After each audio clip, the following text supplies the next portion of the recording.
সাবেক আইনমন্ত্রী আনিসুল হক এবং সাবেক প্রধানমন্ত্রী শেখ হাসিনার শিল্প এবং বিনিয়োগ বিষয়ক উপদেষ্টা সালমান এফ রহমান, তাদের দুজনকেই গতকাল গ্রেপ্তার করা হয়েছে। তাদেরকে এই মুহূর্তে রাখা হয়েছে মেট্রো রোডের ডিবি কার্যালয়ে। আমরা ডিবি কার্যালয়ের সামনে রয়েছি। একটু জানাতে চাই, তাদেরকে নিউ মার্কেট থানার একটি হত্যা মামলা তাদের দুজনকে গ্রেপ্তার দেখানো হয়েছে। আপনারা জানেন দর্শক যে গত 16ই July New Market science laboratory এলাকায় যে সংঘর্ষ হয়েছিল, সেই ঘটনায় ওই সংঘর্ষে দুজন নিহত হয়েছিলেন, একজন ঢাকা কলেজের শিক্ষার্থী আর একজন পথচারী। তাদের সেই নিহতের ঘটনায় নিউ মার্কেট থানায় একটি হত্যা মামলা দায়ের হয়। সেই হত্যা মামলায় সালমান এফ রহমান এবং সাবেক আইনমন্ত্রী আনিসুল হক, তাদের দুজনকেই ইন্ধন দাতা এবং হুকুমের আসামি করা হয়েছে, এইটুকু আমরা জানতে পেরেছি। এবং সেই মামলায় তাদেরকে গতকাল সন্ধ্যায় সদরঘাটের এলাকা থেকে, অর্থাৎ তারা নৌপথে পালিয়ে যেতে চেয়েছিল এবং তাদেরকে নৌপথ থেকে অর্থাৎ নৌকা থেকে তাদেরকে গ্রেপ্তার করা হয়। গুড লাক পেনের সফট অয়েল বেসড ইঙ্ক দেয় নিখুঁত লেখার আত্মবিশ্বাস। Good luck pen, make your lakh.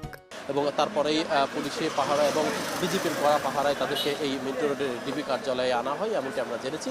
তবে এই মুহূর্তে সর্বশেষ যদি জানাই, তাদেরকে কিছুক্ষণের মধ্যেই হয়তো আদালতে হাজির করা হবে। কারণ যেহেতু গতকাল তাদেরকে গ্রেপ্তার করা হয়েছে সন্ধ্যায়, সেহেতু আইনি বাধ্যবাধকতা রয়েছে 24 ঘন্টার মধ্যে তাদেরকে আদালতে সোপর্দ করতে হবে এবং তাদেরকে রিমান্ডের আবেদন করা হতে পারে, এমনটি আমরা জেনেছি। তবে এই মুহূর্তে নিশ্চিত না আমরা ঠিক কয়টাই আদালতে তোলা হতে পারে। তবে বিভিন্ন সূত্রের মাধ্যমে আমরা যেমনটি জানতে পারছি যে তাদেরকে হয়তো দুপুরের পরের আদালতে ওঠানো হতে পারে এবং এই মুহূর্তে ডিবি কার্যালয়ের ভেতরে তারা আসলে রিমান্ডের প্রেয়ার সহ অন্যান্য যে আনুষ্ঠানিকতা আছে, অন্যান্য যে দালিলিক যে প্রয়োজনীয় যে কাগজপত্র যেগুলো কোর্টে প্রেরণ করতে হয়, সেই জিনিসগুলো আসলে প্রস্তুতির কাজ চলছে। এইগুলো শেষ হলেই তাদেরকে কোর্টে সিএমএম কোর্টে হাজির করা হবে এবং এই হত্যা মামলায় রিমান্ডের আবেদন করা হতে পারে, এমনটি আমরা জেনেছি। একটু জানাতে চাই, আসলে সাবেক আইনমন্ত্রী আনিসুল হক, তিনি এই শেখ হাসিনা সরকার অর্থাৎ আওয়ামী লীগ সরকারের ক্ষমতার একদম শুরু থেকেই তিনি আইনমন্ত্রী মন্ত্রণালয়ের দায়িত্বে ছিলেন এবং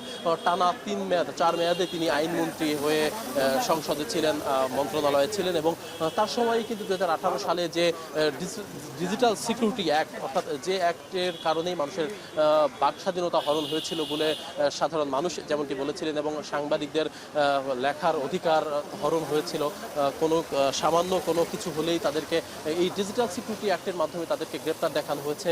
এই ধরনের যে পরিস্থিতি, বিতর্কিত যে ডিজিটাল সিকিউরিটি অ্যাক্ট কিন্তু 2018 সালে এই আইনমন্ত্রীর থাকাকালীন অবস্থায় হয়েছিল এবং পরবর্তীতে নানান বিতর্কের মুখে, বিদেশি চাপের মুখে সেই আইনটি কয়েকটি ধারা সংশোধন করা হয়, পরে সেটিকে আগে নতুন করে নামকরণ করা হয় সাইবার সিকিউরিটি অ্যাক্ট। এবং সেই অ্যাক্টেও আসলে কিছু বিতর্কিত ধারা এবং বিতর্কিত বিষয় ছিল, যেগুলো নিয়ে আসলে সাংবাদিকদের মধ্যে এক ধরনের উৎকণ্ঠা ছিল, সবাই এক ধরনের ভয়ের মধ্যে থাকতেন। কারণ এই আইনের কারণেই আসলে মানুষ স্বাভাবিকভাবে তাদের মত প্রকাশের স্বাধীনতা হারিয়েছিল এবং সাংবাদিকরা তাদের লেখনের স্বাধীনতা হারিয়েছিল। এই বিষয়টি কিন্তু অনেক আগে থেকেই সাংবাদিক মহল বা সাধারণ মানুষ কিন্তু এই আইনটি নিয়ে বেশ সরব ছিল এবং প্রতিবাদ জানিয়ে আসছিল। আর সালমান এফ রহমান সম্পর্কে একটু আপনাদের দর্শক জানাতে চাই, তিনি এই সরকারের আমলের বেশ আগে থেকেই এই যে সাবেক যে প্রধানমন্ত্রী শেখ হাসিনা, তার শিল্প এবং বিনিয়োগ বিষয়ক উপদেষ্টা ছিলেন, দীর্ঘ সময় ধরে উপদেষ্টা ছিলেন। তিনি তার বিরুদ্ধে অনেক আগে থেকে, এই সরকার ক্ষমতায় আসার আগ থেকে তার বিরুদ্ধে সবচেয়ে বড় যে ঋণ খেলাপি যে ব্যবসায়ী, তার মধ্যে সালমান এফ রহমান ছিলেন একজন। তিনি হাজার হাজার কোটি টাকার বিভিন্ন ব্যাংকের ঋণ খেলাপি ছিলেন এবং তারপরে এই সরকার ক্ষমতায় আসার পরে কিন্তু উপর মহলের চাপের পরে এই ঋণ খেলাপি তালিকা থেকে তার নাম বাদ দিয়ে দেওয়া হয়। এর বাইরেও বিভিন্ন সময় এই সরকারের আমলে বিভিন্ন সময় আর্থিক খাতে যে ধরনের অনিয়ম দুর্নীতি হয়েছে, ব্যাংক খাতে যে ধরনের অনিয়ম দুর্নীতি হয়েছে, তার প্রত্যেকটা ঘটনার সাথেই সালমান এফ রহমানের নাম এসেছে এবং ধারণা করা হয় বিভিন্ন মহলের সূত্রে যেমনটি জানা যায়, তার সালমান এফ রহমানের বেক্সিমকো এবং অন্যান্য যে অঙ্গ সহযোগী যে প্রতিষ্ঠানগুলো রয়েছে, সেই প্রতিষ্ঠানগুলো দিয়ে প্রায় 50,000 কোটি টাকার মতো আত্মসাৎ করা হয়েছে এবং বিদেশে পাচার করা হয়েছে, এই ধরনের তথ্য আমরা পেয়েছি। এর বাইরেও একটু জানাতে চাই, শেয়ার বাজারের যে কেলেঙ্কারি বিভিন্ন সময় এই সরকারের গত সরকারের আমলে অর্থাৎ আওয়ামী লীগ সরকারের আমলে শেয়ার বাজারে যে কেলেঙ্কারি হয়েছে, সেই কেলেঙ্কারিতে কিন্তু বারবারই সালমান এফ রহমানের নাম এসেছে এবং একটি তদন্ত রিপোর্ট হয়েছিল, সেই তদন্ত প্রতিবেদনেও বলা হয়েছিল যে এই শেয়ার বাজারের যে প্রভাব, সেটি আসলে নিয়ন্ত্রণ করেন সালমান এফ রহমান। তাকে এই শেয়ার বাজার থেকে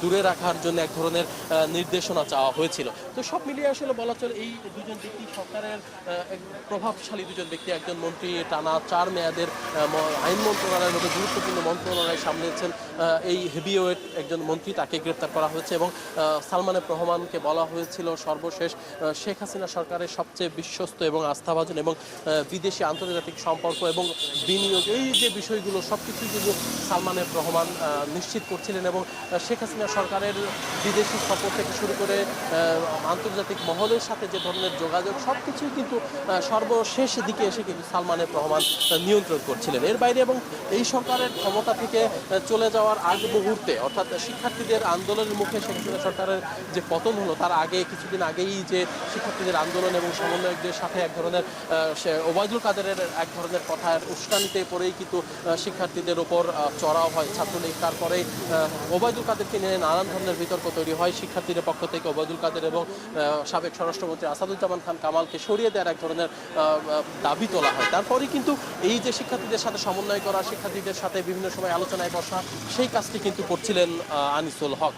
তো তিনিও আসলে তার উপরও আস্থা রেখেছিলেন প্রধানমন্ত্রী, সাবেক প্রধানমন্ত্রী শেখ হাসিনা। তিনিও কিন্তু এই সরকার এই আন্দোলনটাকে দমানো বা আন্দোলনটাকে কিছুটা হলেও দমিয়ে সরকার যেন টিকে থাকতে পারে সেই চেষ্টাও কিন্তু আনিসুল হক করছিলেন। এই যে দুজন ব্যক্তি সালমান এফ রহমান এবং হেভিওয়েট, এই সরকারের পতনের পরে এই হেভিওয়েটদের মধ্যে অর্থাৎ মন্ত্রী পরিষদের প্রথম গ্রেপ্তার কিন্তু এই আনিসুল হক। তাদেরকে নিয়ে কিন্তু নানান মহলে সব জায়গায় কিন্তু এক ধরনের আলোচনা, এক ধরনের জল্পনা কল্পনা তৈরি হয়েছে তাদেরকে কিভাবে কোথা থেকে গ্রেপ্তার করা হয়েছে বা তাদের আর কাকে কাকে গ্রেপ্তার করা হতে পারে।